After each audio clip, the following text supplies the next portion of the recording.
మీ పిల్లలు ఫారెన్లో చదవాలనేది మీ కల? మీ కలను నిజం చేసే ఏకైక సంస్థ విదేశ్ కన్సల్ట్స్. ఆడుదాం ఆంధ్ర టోర్నమెంట్ పాల్గొనుచున్న అందరి క్రీడాకారుల తరఫున నేను ప్రమాణం చేయుచున్నాను. మేము నిజమైన క్రీడా స్ఫూర్తితో క్రీడల నియమ నిబంధనలు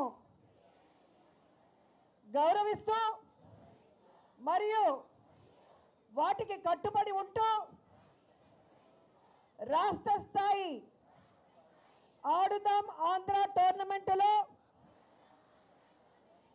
పాల్గొంటామని ప్రమాణం చేస్తున్నాము. ఇప్పటికే గెలిచిన వాళ్ళందరికీ కూడా క్యాష్ ప్రైజ్తో పాటు మెడల్స్ ఇవ్వడం మీరు అందరూ కూడా గమనించారు. అలాగే సచివాలయ స్థాయి నుంచి బేసిక్ కిట్స్, టీషర్ట్స్, క్యాప్స్ ఇవ్వటమే కాకుండా నియోజకవర్గ స్థాయి నుంచి ప్రొఫెషనల్ కిట్స్, టీషర్ట్స్, క్యాప్స్తో పాటు మెడల్స్, ప్రైజ్ మనీ కూడా ఇవ్వటం మీరు గమనించారు. సో దాదాపుగా 12.5 కోట్ల రూపాయలని క్యాష్ ప్రైజ్గా ఈరోజు క్రీడాకారులకు అందించి క్రీడల పట్ల వాళ్ళకి మరింత ఆసక్తి పెంచే విధంగా ఒక మంచి ప్లాట్ఫామ్ని ఇవ్వటమే కాకుండా ఫ్రాంచైజీతో ఈరోజు ఎవరైతే ఈ 5 గేమ్స్లో ప్రతిభ చూపించారో వారిని నేషనల్, ఇంటర్నేషనల్ లెవెల్ క్రీడాకారులుగా రూపుదిద్దడానికి ఈ ఫ్రాంచైజీతో టైఅప్ చేసుకున్న విషయాన్ని కూడా మీ అందరికీ కూడా ఇప్పుడే తెలియజేయడం జరిగింది. సో ఆడుదాం ఆంధ్రాతో గేమ్స్ని కూడా యువతకు అందించారు. ఇంతవరకు యువతకి క్వాలిటీ ఎడ్యుకేషన్ ఇచ్చారు, అలాగే క్వాలిటీ మెడికల్ సపోర్ట్ ఇవ్వడం జరిగింది. అలాగే మీరు చూస్తే ఆ కుటుంబాలకి సంక్షేమ పథకాలతో వారున్న ప్రాంతాలకి అభివృద్ధిని కూడా ఇచ్చి జగనన్న ఏ విధంగా ఆశీర్వదించారో అవన్నీ ఒక ఎత్తు అయితే, ముఖ్యంగా క్రీడాకారులు రాష్ట్రం విడిపోయిన తర్వాత చాలా ఇబ్బందులు పడుతుంటే ఈరోజు వారికి కావాల్సిన మౌలిక వసతుల్ని కానీ, ఇండోర్ స్టేడియంస్ని కానీ అందించడమే కాకుండా వాళ్ళు వెళ్తున్న టోర్నమెంట్కి వాళ్ళకి క్యాంపులు కండక్ట్ చేసి వాళ్ళకి ట్రైనింగ్ కూడా ఫ్రీగా ఇవ్వడం జరుగుతుంది. అలాగే మీరు చూస్తే సమ్మర్ క్యాంప్స్ ద్వారా చిన్నపిల్లల నుంచి పెద్దవాళ్ళ వరకు అందరికీ కూడా వారికి ఇష్టమైన గేమ్లో రాణించే అవకాశాన్ని కల్పించాం. అంతేకాకుండా సీఎం కప్ని నిర్వహించాం నేను మంత్రి అయిన తర్వాత. అలాగే జగనన్న క్రీడా సంబరాలు లాస్ట్ ఇయర్ చాలా ఘనంగా 1 నెల పాటు చేశాం. అలాగే ఈ సంవత్సరం ఆడుదాం ఆంధ్రాతో మొత్తం రాష్ట్రంలో ఉన్న క్రీడాకారులు, క్రీడల పట్ల ఆసక్తి ఉన్న అందరూ కూడా గ్రౌండ్లో అడుగుపెట్టి ఈరోజు హ్యాపీగా ఆడుకునే అవకాశాన్ని కూడా కల్పించినందుకు క్రీడా శాఖ ద్వారా, అలాగే క్రీడాకారుల ద్వారా జగనన్నకి వీరందరి తరఫున కృతజ్ఞతలు తెలియజేసుకుంటున్నాను. సో ఇది చూసి కడుపు మంటతో ఏడ్చే పచ్చ ఛానళ్ళు ఈ మధ్య చూశాను. జగన్మోహన్ రెడ్డి గారి ఫోటో ఎందుకు బ్యాట్స్ మీద అని అడిగారు. ఒక ప్రభుత్వం చేసే కార్యక్రమం మీద ముఖ్యమంత్రి జగన్మోహన్ రెడ్డి గారి ఫోటో కాకుండా దిష్టి బొమ్మ అయిన చంద్రబాబు నాయుడు ఫోటో పెడతారా అని నేను అడుగుతున్నా. గతంలో చంద్రబాబు నాయుడు ముఖ్యమంత్రిగా ఉన్నప్పుడు ఆయన చేసిన వెల్ఫేర్ స్కీమ్స్ కానీ ఏవైనా ఉంటే, అంటే వాళ్ళు ప్రచారం ఎక్కువ చేసుకున్నారు, వెల్ఫేర్ అందించింది తక్కువ. ఆ ప్రచారం మెటీరియల్ మీద చంద్రబాబు నాయుడు ఫోటో కాకుండా చిరంజీవి, పవన్ కళ్యాణ్ ఫోటోలు వేశారని నేను అడుగుతున్నా.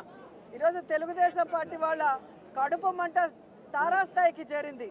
అటు సంక్షేమం, ఇటు వెల్ఫేర్, అలాగే మీరు చూస్తే ఇండస్ట్రీసు, అలాగే హౌసింగు, ఈ విధంగా శరవేగంగా అన్నీ చేసుకుంటూ పోవటమే కాకుండా ఈరోజు యువతని కూడా ఆయన దృష్టిలో పెట్టుకొని వారికి విద్యను అందించడమే కాకుండా క్రీడల్లో కూడా వాళ్ళకి సముచిత స్థానాన్ని కల్పించే విధంగా ఈ ఆడుదాం ఆంధ్రాని తీసుకురావడంతో ఈరోజు వాళ్ళు మాట్లాడుతున్న మాటలు మీరు అందరూ కూడా గమనిస్తున్నారు. సో వాళ్ళు తెలుసుకోవాలి, రాబోయే ఎన్నికల్లో ఈ ఆంధ్రప్రదేశ్ ప్రజలు చంద్రబాబు నాయుడు అండ్కోతో ఆడుకోబోతున్నారు. వీళ్ళందరినీ కూడా హైదరాబాద్ వరకు పారిపోయేలాగా తరిమి కొడతారని కూడా ఈ సందర్భంగా తెలియజేసుకుంటున్నా. మాట్లాడేటప్పుడు ఒకసారి ఆవిడ ఇప్పుడు ఏ పార్టీలో ఉందో ఒకసారి గమనించాలి. ఈ రాష్ట్రాన్ని విడగొట్టింది కాంగ్రెస్, ఈ రాష్ట్రానికి ప్రత్యేక హోదా లేకుండా చేసింది కాంగ్రెస్, ఈ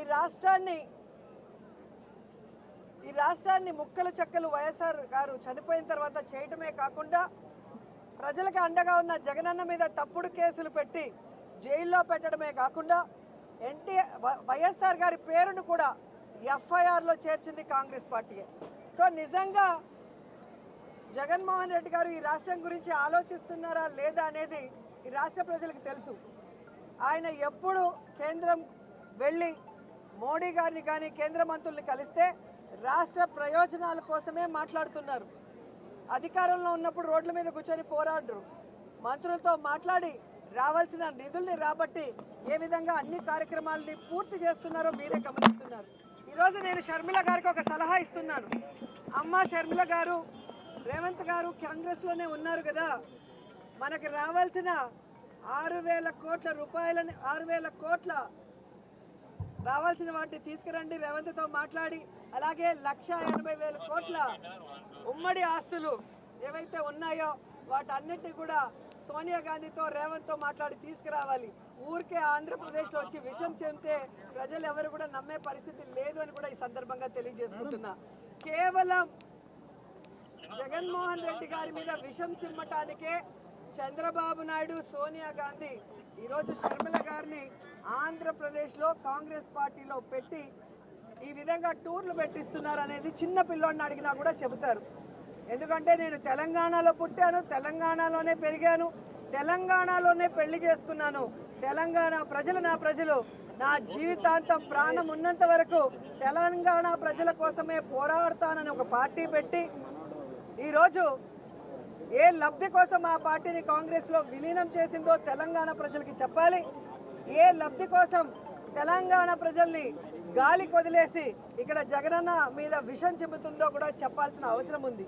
ఈరోజు కాంగ్రెస్ పార్టీ తరఫున షర్మిల గారు కానివ్వండి, ఎవరు వచ్చినా కూడా వాళ్ళకి జీరో వాల్యూ. ఎందుకంటే ఇదే షర్మిల గారు పాదయాత్రలో కానీ తెలంగాణలో పార్టీలు పెట్టిన తర్వాత కానీ ఆమె స్పీచెస్ ఒకసారి మీకు చూస్తే మీకే అర్థమవుతుంది. రేవంత్ ఒక దొంగ, కాంగ్రెస్ ఒక పనికిమాలిన పార్టీ. ఈరోజు రాజశేఖర్ రెడ్డి గారు బ్రతుకుంటే కాంగ్రెస్ మొహం మీద ఉమ్మేస్తుంటాడని మాట్లాడిన వ్యక్తి అదే కాంగ్రెస్లోకి ఈరోజు తన పార్టీని విలీనం చేసి తాను జాయిన్ అయ్యి ఏ విధంగా కాంగ్రెస్ కండువా కప్పుకొని చంద్రబాబు నాయుడు స్క్రిప్ట్ ఎందుకు చదువుతుందో ఆవిడ చెప్పాల్సిన అవసరం ఉంది. ఆవిడ ప్రశ్నలకి జగన్ గారు సమాధానం చెప్పాల్సిన అవసరం లేదు.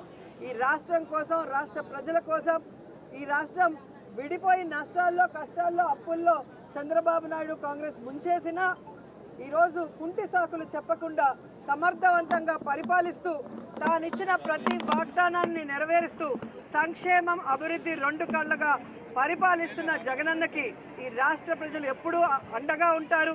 ఆయన మీద విషం చెమ్మడానికి వచ్చే non local politicians Chandrababu Naidu అయినా, పవన్ కళ్యాణ్ అయినా, లోకేష్ అయినా, షర్మిల అయినా వీళ్ళు 2024 తర్వాత ఈ రాష్ట్రంలో కనబడరు. హైదరాబాద్కి పార్సిల్ చేసేస్తారు ప్రజలను కూడా చెప్తున్నారు.